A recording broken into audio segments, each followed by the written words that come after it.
Ako ay pamangkin ni Padre Florentino.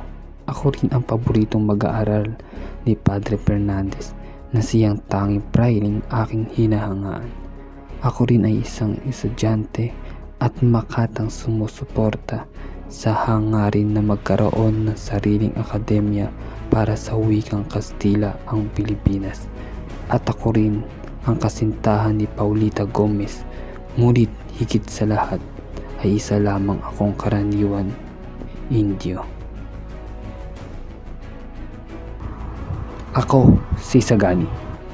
Hindi niyo po sila masisisi, Padre, na turuan silang maging mapagkunwari at pigilin ang kalayaan na magsalita, sapagkat kapag ang kanilang sinasabi ay hindi ninyo sinasang-ayunan, ito'y itinatatak bilang isang pag-aalsa.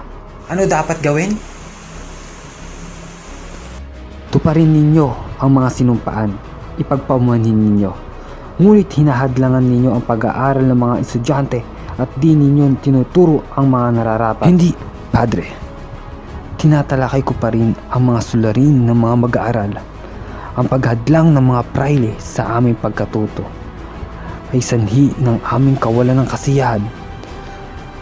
Kung ano man kami ay kayo ang may gawa. Oo, mayroong kaming kahinaan. Ngunit sino ba ang dapat sisihin?